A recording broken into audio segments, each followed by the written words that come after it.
Assalamualaikum warahmatullahi wabarakatuh. Perkenalkan, nama saya Fadila Wulandari, NPM 1804040036, jurusan Ekonomi Syariah kelas D. Di sini saya akan menjelaskan materi kelompok 10 mengenai pemasaran. Materi pertama yaitu menjelaskan mengenai satu pemasaran. Definisi pemasaran adalah suatu kegiatan yang mengusahakan agar produknya yang dipasarkan dapat diterima dan disenangi oleh pasar. Definisi manajemen pemasaran menurut Kotler 2009, manajemen pemasaran adalah proses perencanaan dan pelaksanaan konsepsi, penentuan harga, promosi, dan distribusi barang, jasa, dan gagasan untuk menciptakan pertukaran dengan kelompok sasaran yang memenuhi tujuan pelanggan dan organisasi. Bauran pemasaran adalah suatu perangkat pemasaran yang dapat digunakan oleh perusahaan tujuan pemasaran dalam target pasarnya. Bauran pemasaran adalah kombinasi variabel atau kegiatan yang merupakan inti dari sistem pemasaran perusahaan, yaitu product price, promotion, place, disingkat menjadi 4P. Produk yaitu produk, price yaitu harga, promotion yaitu promosi, dan place yaitu tempat saluran distribusi. Materi yang kedua yaitu strategi pemasaran. Berikut strategi pemasaran berdasarkan unsur-unsur bauran pemasaran adalah sebagai berikut. Yang pertama yaitu strategi produk. Dalam bahasan ini akan diuraikan proses pengembangan dan pemasaran produk-produk baru dihubungkan dengan 7 tahap siklus hidup suatu produk. Ketujuh tahap siklus hidup produk tersebut adalah: yang pertama, membangkitkan dan menyaring konsep atau gagasan produk-produk baru dimulai dari gagasan atau konsep. Yang kedua, perencanaan dan pengembangan produk. Yang ketiga, uji pemasaran atau simulasi pasar. Yang keempat, tahap komersialisasi atau pengenalan. Yang kelima, tahap penumbuhan pasar. Dan yang keenam, tahap kejenuhan atau kedewasaan. Yang terakhir yaitu yang ketujuh, tahap penurunan atau penghapusan produk. Yang kedua yaitu strategi harga. Strategi harga dalam hal ini terdapat 3 poin penting yang mempengaruhi strategi harga, yaitu sebagai berikut. Yang pertama yaitu karakteristik konsumen, yang kedua karakteristik perusahaan, dan yang ketiga karakteristik persaingan. Yang C yaitu strategi saluran distribusi pilihan pasar. Segmentasi pasar dan target pasar sangat terkait dengan saluran distribusi. Dalam saluran langsung, fabrikasi atau perusahaan menjual secara langsung kepada pemakai akhir. Dalam saluran tidak langsung, pabrik atau perusahaan menggunakan satu atau lebih perantara untuk menjual produk ke pemakai akhir. Jenis-jenis perantara pemasaran yang D yaitu strategi promosi. Yang pertama, periklanan, yang kedua promosi penjualan, dan yang ketiga publisitas. Dan yang keempat, penjualan personal analisis SWOT merupakan cara untuk menganalisis strategi pemasaran yang bertujuan untuk mendeteksi serta merumuskan kebijakan yang sifatnya strategis bagi perusahaan. Materi yang kedua yaitu strategi pemasaran. Berikut strategi pemasaran berdasarkan unsur-unsur bauran pemasaran adalah sebagai berikut. Yang pertama, strategi produk. Dalam bahasan ini akan diuraikan proses pengembangan dan pemasaran produk-produk baru dihubungkan dengan 7 tahap siklus hidup suatu produk. Ketujuh tahap siklus hidup produk tersebut adalah: yang pertama, membangkitkan dan menyaringkan gagasan atau konsep, dan kedua, perencanaan dan pengembangan produk, yang ketiga, uji pemasaran atau simulasi pasar, dan keempat, tahap komersialisasi atau pengenalan, dan kelima, pertumbuhan pasar, keenam, tahap kejenuhan atau kedewasaan, yang ketujuh, penurunan atau penghapusan produk. Materi yang ketiga yaitu pendapatan harga. Konsep penetapan harga, salah satu keputusan yang sulit dihadapi suatu perusahaan adalah menetapkan harga, meskipun cara penetapan harga yang dipakai sama bagi setiap perusahaan, yaitu didasarkan pada biaya, persaingan, permintaan, dan laba, tetapi kombinasi optimal dan faktor-faktor tersebut berbeda sesuai dengan sifat produk, pasarnya, dan tujuan perusahaan. Penetapan harga adalah proses penentuan apa yang akan diterima suatu perusahaan dalam penjualan produknya. Perusahaan melakukan penetapan harga dengan berbagai cara. Pada perusahaan-perusahaan kecil, harga biasanya ditetapkan oleh manajemen puncak, bukannya oleh bagian pemasaran. Sedangkan pada perusahaan-perusahaan besar, penetapan harga biasanya ditangani oleh manajer divisi dan link produk. Bahkan di sini manajemen puncak juga menetapkan tujuan dan kebijakan umum penetapan harga serta memberikan persetujuan atau usulan harga dari manajemen di bawahnya. Harga tepat adalah harga yang sesuai dengan kualitas produk suatu barang, dan harga tersebut dapat memberikan kepuasan kepada konsumen. Ada sejumlah cara dalam penetapan harga, tetapi cara apapun yang digunakan seharusnya memperhitungkan faktor-faktor situasional. Faktor-faktor situasional itu meliputi yang pertama, strategi perusahaan dan komponen-komponen lain di dalam bauran pemasaran, perluasan produk sedemikian rupa sehingga produk dipandang berbeda dari produk-produk lain yang bersaing dalam mutu atau tingkat pelayanan konsumen. Yang ketiga, biaya dan harga bersaing. Yang keempat, ketersediaan dan harga dari produk pengganti. Kemudian materi yang selanjutnya akan dijelaskan oleh Saudari Nadia.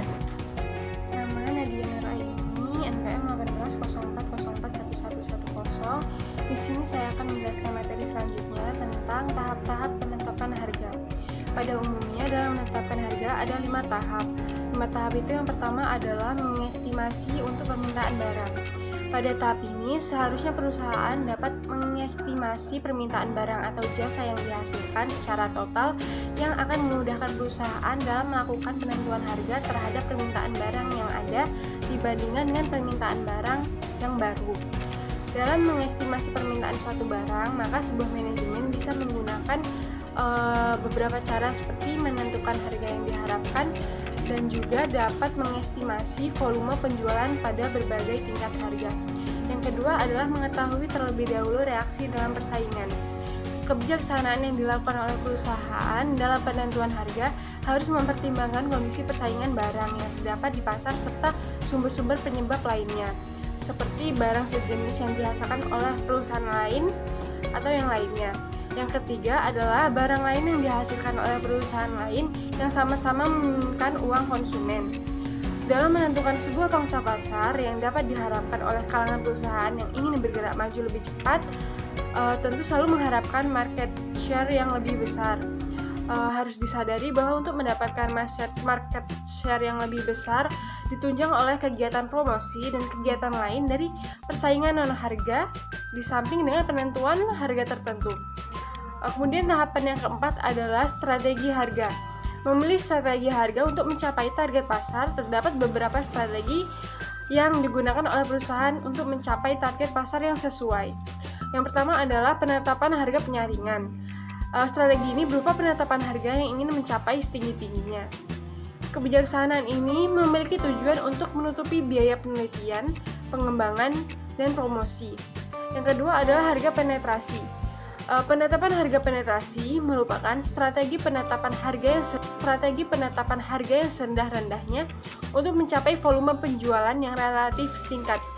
Strategi ini cenderung lebih bermanfaat dibandingkan dengan penetapan harga penyaring jika kondisinya itu terdapat di dalam pasar. Kemudian tahapan yang kelima adalah mempertimbangkan politik pemasaran perusahaan. Faktor-faktor lainnya yang perlu dipertimbangkan pada penentuan harga seperti mempertimbangkan politik pada pemasaran dengan melihat pada barang, sistem distribusi, dan program promosinya. Kemudian materi selanjutnya adalah metode penetapan harga. Secara umum, metode penetapan harga terdiri dari 3 macam pendekatan. Yang pertama adalah pendekatan harga berdasarkan biaya. Penetapan harga berdasarkan biaya ini terdapat beberapa macam. Yang pertama adalah penetapan harga biaya plus. Di dalam metode ini, harga jual per unit ditentukan dengan menghitung jumlah seluruh biaya per unit ditambah jumlah tertentu untuk menutupi laba yang dikehendaki pada unit tersebut. Yang kedua adalah penetapan harga markup. Untuk metode markup ini, harga jual per unit ditentukan dengan menghitung harga pokok pembelian per unit ditambah markup jumlah tertentu. Dan yang ketiga adalah penetapan harga BEP atau break even point. Metode penetapan harga berdasarkan keseimbangan antara jumlah total biaya keseluruhan dengan jumlah total penerimaan keseluruhan. Kemudian penetapan harga selanjutnya adalah berdasarkan harga pesaing atau kompetitor.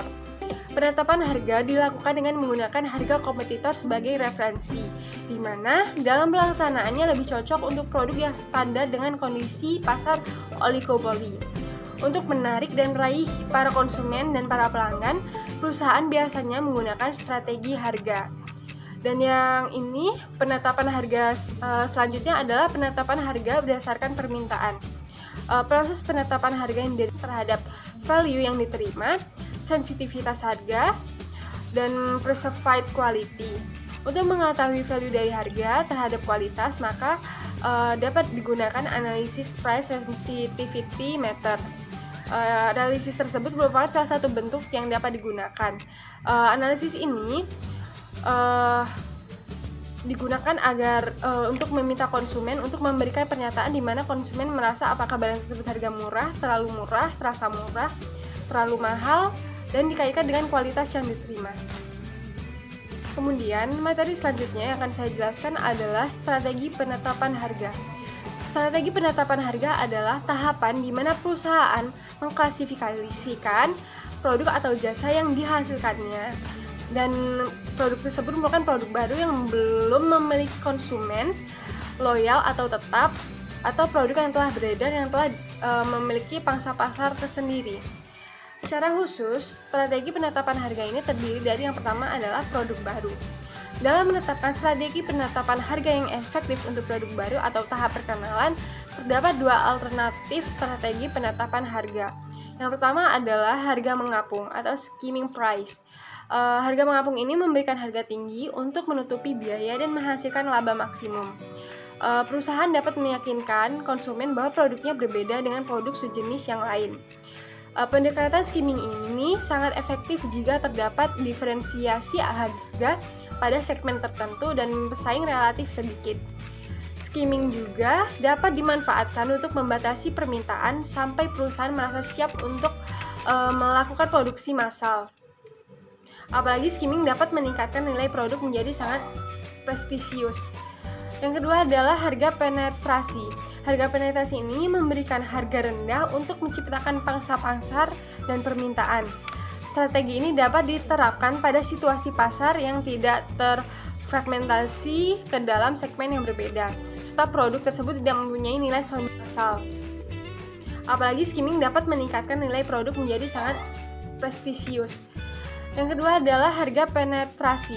Harga penetrasi ini memberikan harga rendah untuk menciptakan pangsa pasar dan permintaan. Strategi ini dapat diterapkan pada situasi pasar yang tidak terfragmentasi ke dalam segmen yang berbeda, serta produk tersebut tidak mempunyai nilai simbolis yang tinggi. Pendekatan ini efektif terhadap sasaran pasar yang sensitif harga. Dan yang kedua adalah produk yang telah beredar. Strategi penetapan harga untuk produk yang telah beredar ini tentunya tidak terlepas dari posisi produk atau jasa tersebut dari siklus kehidupan produk. Dalam hal ini, tahapan siklusnya berada pada 3 tingkatan. Yang pertama adalah tahap pertumbuhan. Pada tahap pertumbuhan ini ditandai dengan penjualan meningkat disertai munculnya pesaing. Pada awalnya terjadi pertumbuhan yang cepat. Strategi yang diterapkan adalah tetap mempertahankan harga produk atau pasar. Nah, ketika pertumbuhannya melambat, diterapkan strategi harga agresif, menurunkan harga untuk mendorong penjualan sekaligus menghadapi pesaing yang semakin ketat. Tahapan yang kedua adalah tahap kematangan. Pada tahap kematangan, fleksibilitas harga merupakan kunci efektivitas strategi penetapan harga. Pada tahapan ini, perusahaan harus benar-benar responsif terhadap situasi pasar, konsumen maupun pesaing. Strategi penetapan harga dapat menggunakan psikologis konsumen. Dan untuk tahapan yang terakhir adalah tahap penurunan. Tahap penurunan produk atau jasa ditandai dengan menurunnya jumlah permintaan secara terus-menerus sebagai tahap terakhir daur hidup produk terhadap dua alternatif langkah utama yang dapat dipilih. Pertama, strategi discounting pemotongan harga, dan yang kedua adalah mempertahankan harga tetapi memotong biaya-biaya yang berhubungan dengan produk, terutama pengeluaran untuk promosi. Sekian penjelasan yang dapat saya sampaikan. Materi selanjutnya akan dijelaskan oleh Putri Wulandari. Saya Putri Wulandari, NPM 18040411129. Di sini saya akan melanjutkan materi sebelumnya, yaitu C, mendistribusikan produk. Yang pertama ada konsep distribusi produk. Distribusi merupakan sekumpulan organisasi yang membuat sebuah proses kegiatan penyaluran suatu barang atau jasa siap untuk dipakai atau konsumsi oleh para konsumen atau pembeli. Distribusi yang efektif akan memperlancar arus atau akses barang sehingga konsumen dapat diperoleh kemudahan untuk memperoleh produknya. Dengan distribusi yang efektif dan efisien, perusahaan dapat mengatasi kesenjangan antara produsen dan konsumen. Kegiatan distribusi sangat berpengaruh dan bergantung pada kuantiti atau jumlah barang yang terdapat di gudang. Karena jika kuantiti yang dimiliki oleh warehouse tidak mencukupi atau kurang dari jumlah order, maka proses penyaluran barang bisa berjalan lebih dari sekali sehingga menambah beban biaya penyaluran atau bisa juga sisa pengirimannya yang belum terkirim dibatalkan. Untuk menghindari hal-hal yang tidak diinginkan, kita harus memperhatikan beberapa faktor-faktor seperti fasilitas aspek, transportasi, ketersediaan barang, makel atau tingkat penjualan, yaitu merupakan kunci atau tolak ukur keberhasilan. Maka dari itu sangat penting bagi kita untuk dapat mengelola tingkat penjualan dengan sangat baik. Yang kedua yaitu saluran distribusi. Saluran distribusi merupakan suatu kelompok perantara yang berhubungan erat satu sama lain yang menyalurkan produk-produk kepada pembeli. Sistem ini menggambarkan komitmen signifikan perusahaan terhadap sejumlah besar perusahaan independen yang bisnisnya adalah distribusi dan terhadap pasar tertentu yang mereka layani. Sistem distribusi juga menggambarkan komitmen terhadap seperangkat kebijakan dan praktek yang merupakan bahan dasar untuk disusun menjadi suatu hubungan jangka panjang yang luas. Ada beberapa alternatif saluran atau tipe saluran yang dapat dipakai. Biasanya alternatif saluran tersebut pada golongan barang konsumsi dan barang industri. Yang pertama barang konsumsi, yaitu barang-barang yang dibeli untuk dikonsumsikan. Pembelinya didasarkan atas kebiasaan membeli dari konsumen. Jadi pembeliannya adalah pembeli atau konsumen akhir, bukan pemakai industri, karena barang-barang tersebut tidak diproses lagi, melainkan dipakai sendiri. Yang kedua, barang industri, yaitu barang-barang yang dibeli untuk proses lagi atau untuk kepentingan dalam industri. Jadi, pembeli barang industri adalah perusahaan, lembaga, atau termasuk organisasi non-laba. Yang ketiga adalah distribusi fisik.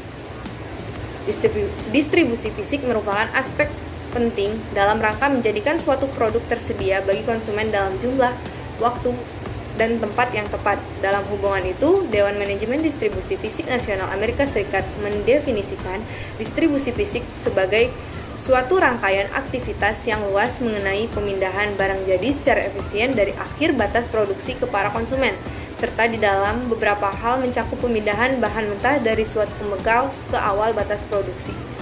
Seleksi saluran distribusi, yaitu adalah penilaian yang baik dan akurat tentang saluran mana yang benar-benar memberikan keuntungan yang paling besar. Peran mendasar dari fungsi distribusi suatu perusahaan adalah untuk memastikan bahwa produk yang tepat tersedia pada saat yang tepat. Ini menyiratkan bahwa ada pengorganisasian sumber daya ke dalam saluran pemasaran melalui produk bergerak konsumen. Saluran pemasaran adalah rute yang diambil pada saat memindahkan suatu produk atau jasa dari pasokan awal ke konsumen akhir. Untuk materi selanjutnya adalah tujuan prosedur pendistribusian. Nah, tujuan penyaluran produk dari produsen ke konsumen yang dilakukan oleh lembaga pemasaran itu yang pertama adalah menyalurkan produk dari produsen ke konsumen. Nah, tujuan utamanya adalah mengantarkan barang atau jasa dari produsen ke konsumen. Yang kedua itu adalah mempertahankan dan mengembangkan kualitas produksi. Nah, kegiatan pendistribusi yang dilakukan oleh distributor memberikan produsen kesempatan untuk mengembangkan kualitas produksinya. Yang ketiga, menjaga stabilitas perusahaan. Selain membuat fokus produsen atau perusahaan, aktivitas pendistribusian juga itu mampu mengembangkan saluran baru dan kesempatan bagi banyak orang, sehingga perusahaan akan lebih banyak yang menopang dan lebih stabil.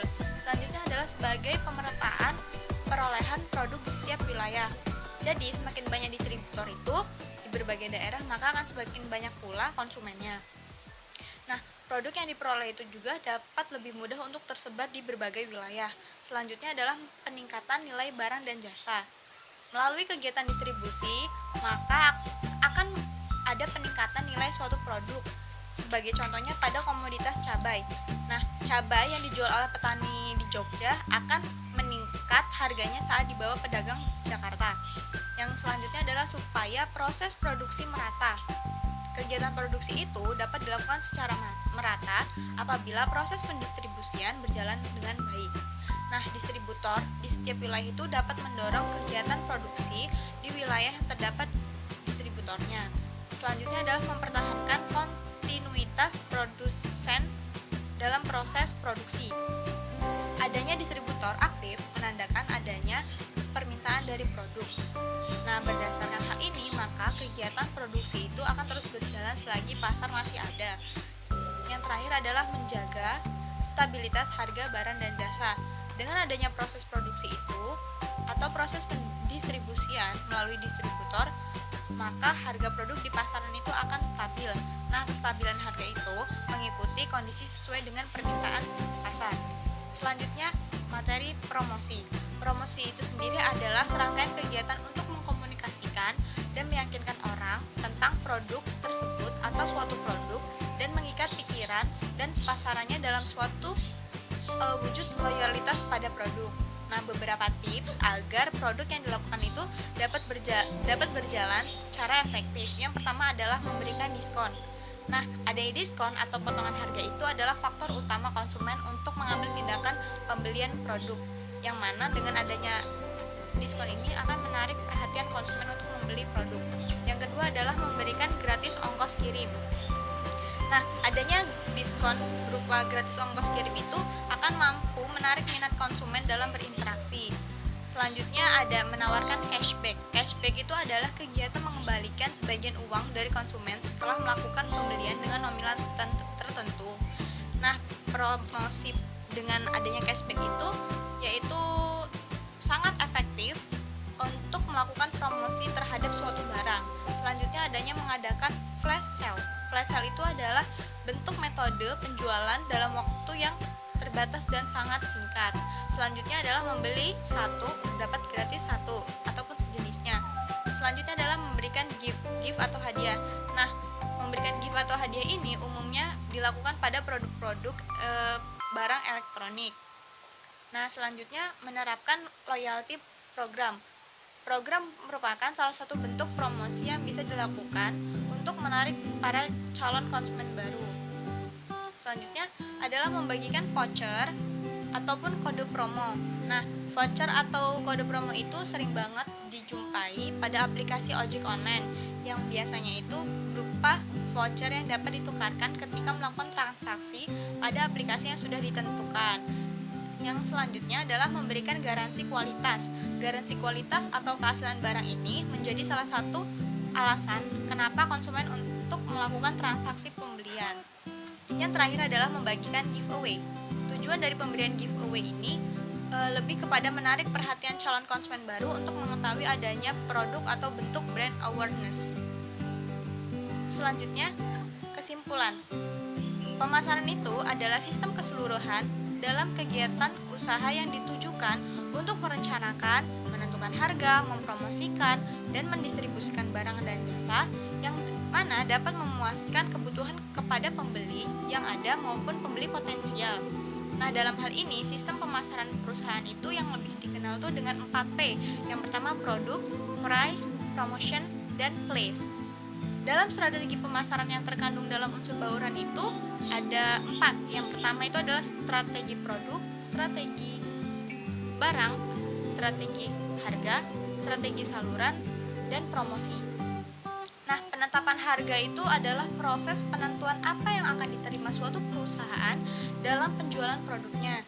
Nah, dalam penetapan harga itu ada beberapa cara yang harus berpedoman terhadap faktor-faktor situasional, yang mana faktor-faktor tersebut meliputi yang pertama strategi perusahaan dan komponen-komponen lain di dalam bauran pemasaran.